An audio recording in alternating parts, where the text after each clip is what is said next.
Olá pessoal, é o Homero de novo e sejam bem-vindos a mais um vídeo do Pode Ser. E bem, para vocês que gostam das histórias da Marvel e dos filmes do Homem-Aranha, com certeza já devem ter visto o poder e a surpreendente resistência das teias dos Homens-Aranhas, que passaram por aí ao longo da história.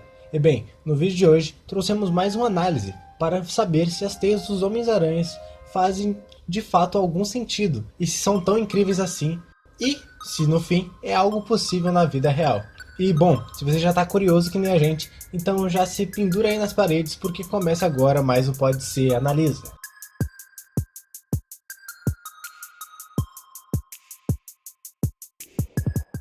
Pode Ser Analisa. As teias do Homem-Aranha. E bom, para aqueles que são fãs do Tobey Maguire, do Andrew Garfield ou até mesmo do Tom Holland, realmente sabem o quão importantes são os poderes de aranha para combater os vilões. Eles me amam. Sendo que um dos mais utilizados e essenciais são as teias, que podem ser disparadas de maneira orgânica ou usando um tipo de fluido, conhecido como fluido de teia, que pode ser lançado através de um web shooter ou lançador de teia. Tá, mas como surgem essas teias orgânicas e artificiais? De onde elas vêm? Bom, no caso do Homem-Aranha de Tobey, as teias são produzidas de maneira orgânica. Uma das explicações mais plausíveis para a produção de teias orgânicas do corpo do herói seria que após o ganho de seus poderes, ele possa ter desenvolvido no seu corpo um sistema de produção de teias semelhante ao das aranhas. Na parte de trás do abdômen da aranha, existem glândulas chamadas sericígenas, que secretam um tipo de proteína. Dentro da glândula, a teia está líquida e sai do corpo do animal por pequenos tubinhos, que são chamados fiandeiras.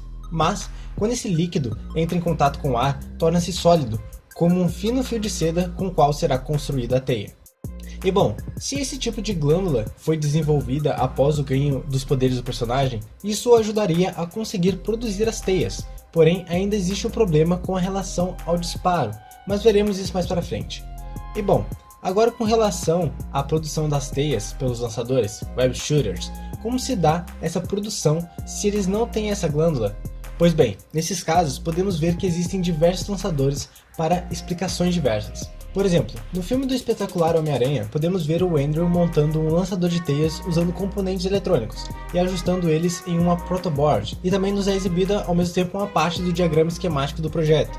E no momento em que é mostrada a estrutura, podemos ver alguns componentes como circuitos integrados, fios de cobre, botões, LEDs e até mesmo uma entrada USB que provavelmente estaria sendo usada como uma fonte de energia para os testes. Lembrando que, em média, o entrada USB 2.0 trabalha com uma corrente de até 500 mA e a tensão de 5 volts, enquanto a versão mais nova pode suportar 900 mA e 5 volts. Porém, esse valor não pode ser garantido, já que não sabemos se ele dobrou a tensão do carregador ou se apenas usou um cabo com entrada, pois ele pode ter muito bem ligado em uma bateria qualquer com a tensão desejada, assim como seu outro lançador que muito provavelmente funcionava em uma tensão maior, que necessitava de mais baterias que fossem mais potentes. Quantidade de carga. Quanto mais poderosa a bateria, maior será a carga que ela suportará. Mas se a carga que entra exceder a carga que sai, a bateria pode explodir. Explodir! Já no caso do Tom Holland, ele nem precisou se esforçar tanto para criar variados tipos de lançadores com variados tipos de teia, como teia de choque, ricochete, etc. Eu vou querer aquele cursinho rápido. Teia ricochete. Teia ricochete. Legal. Teia dupla. Granada de teia. Granada de teia! Mas ela basicamente deve funcionar através de um sistema eletrônico junto com um mecânico, e o Aranha de Ferro muito provavelmente vem através da nanotecnologia, que, se for a mesma do Homem de Ferro, é capaz de se adaptar perfeitamente ao Peter. E, obviamente, a estrutura do lançador e formato vai depender da finalidade para construir a teia e também da durabilidade, resistência, força e de quanto fluido ela consegue armazenar. Podemos falar mais dos lançadores de teia em outro vídeo, mas hoje vamos nos focar mais sobre os fios. Um aranha, por exemplo, no mundo real, leva entre 20 e 30 minutos para fazer uma teia. A durabilidade de cada uma varia de horas e até mesmo uma semana. Na natureza, por exemplo, existem 4 tipos principais de teia: as teias de captura, as teias de refúgio, teias de cópula e teias de muda. Além disso, existem 4.000 espécies de aracnídeos conhecidos no mundo, e todos eles produzem pelo menos um dos 4 tipos de teia. E já que estamos falando sobre as teias, seria ótimo analisarmos como são criadas as teias tanto na ficção quanto na vida real.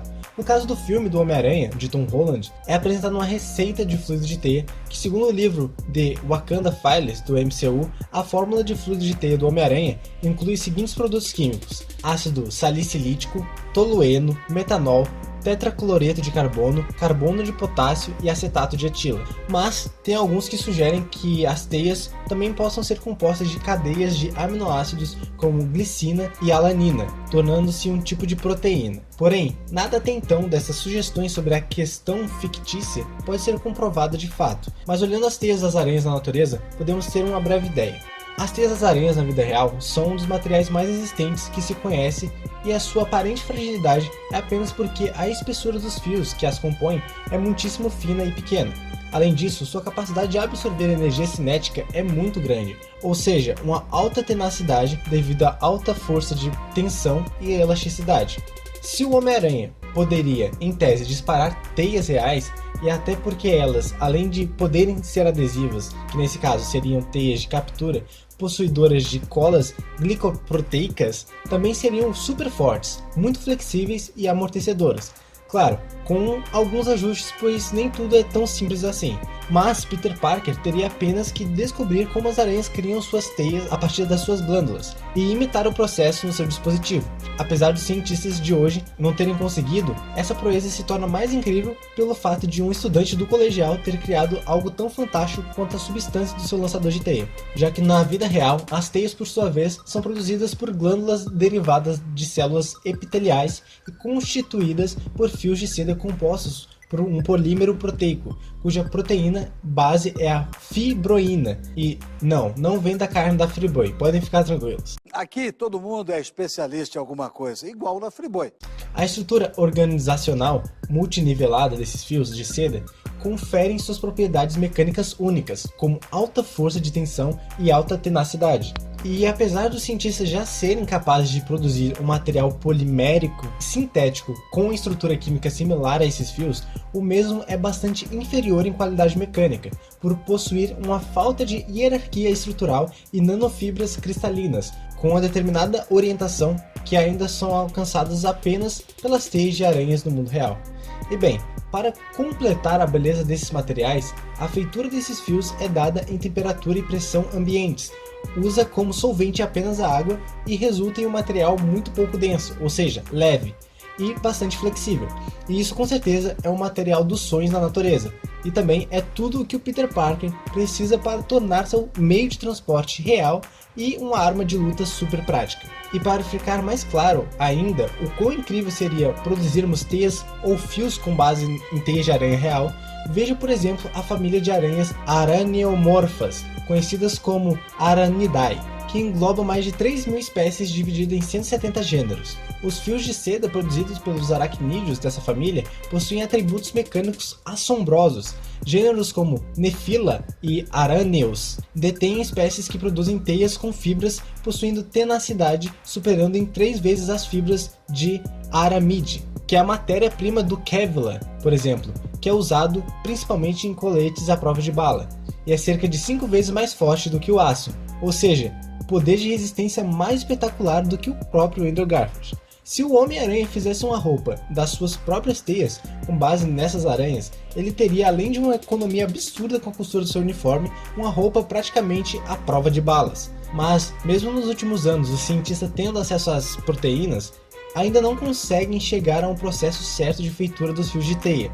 Então, outras estratégias estão sendo tentadas, como por exemplo, o que foi feito em um estudo em 2014, onde bichos de seda receberam os genes de proteína da espécie de aranha, Araneus ventricosus, outra possuidora de poderosas teias, e cuja tenacidade dos fios sobre certas taxas de tensão pode alcançar os 1000 megajoules por metros cúbicos. Com essa estratégia, os pesquisadores conseguiram uma seda com 53% mais tenacidade do que o normal. Outra aproximação são as tentativas de criar materiais muito parecidos com os fios de teia ou até superiores, guiando-se pelas estruturas químicas elaboradas pelos aracnídeos. Se Peter Parker usasse esse tipo de teia, a cidade nem sequer sofreria com a poluição delas, já que elas seriam biodegradáveis e seria tanto amigo da vizinhança quanto da natureza. Mas aqui também temos outro problema, não basta apenas descobrir como produzir os fios de seda das aranhas. como também é necessário que o Homem-Aranha os libere, como um jato de mínima espessura para o uso durante as suas patrulhas. Porém, isso é complicado, já que existe a necessidade do solvente, ou seja, a água, pois precisa que ela saia da mistura proteica enquanto é liberado no dispositivo. No caso dos fios das aranhas, isso é bem mais fácil por causa da altíssima superfície de contato dos mesmos, já que a minúscula espessura deles torna rápido a passagem de água pelo ar atmosférico.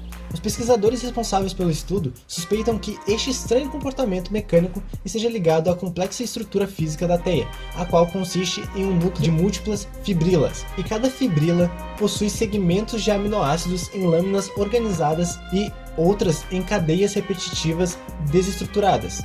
Uma força de torção aplicada faria com que a lâmina se flexionasse como um elástico, entortando as ligações de hidrogênio entre as cadeias e deformando as estruturas dessas como plástico. As lâminas podem recuperar sua forma original, mas as cadeias permanecem parcialmente deformadas. Se a inspiração da teia do aranha fosse na verdade uma armação de fios bem finos de seda, a espessura da seda produzida pela aranha seria mais ou menos 10 vezes menor que a de um fio de cabelo, que são muito elásticos. Dá até para esticar bem um fio desses sem que eles se rompam em 40% a mais que o comprimento normal. Entender melhor este mecanismo de resistência dos fios ao espirilamento pode levar à aplicação dessa propriedade em fibras biomimétricas para otimizar cordas de violinos, escadas de resgate em helicópteros e até mesmo cordas de paraquedas. Ou seja, as aranhas podem nos mostrar e ensinar muito do futuro da criação de cabos melhores e mais resistentes, mas sempre lembrando que com grandes poderes também vem grandes responsabilidades. Eu nunca esquecerei estas palavras. Com grandes poderes, vem grandes responsabilidades. E bom pessoal, esse foi o vídeo de hoje, espero que vocês tenham gostado. E se você gostou, já deixa pra gente aí o seu like pegajoso e lança sua teia no botão de inscreva-se. Deixa aí seu comentário e siga a gente nas nossas redes sociais, TikTok, Instagram, Twitter, vai estar tudo aí na descrição. E fiquem ligados no Pode Ser.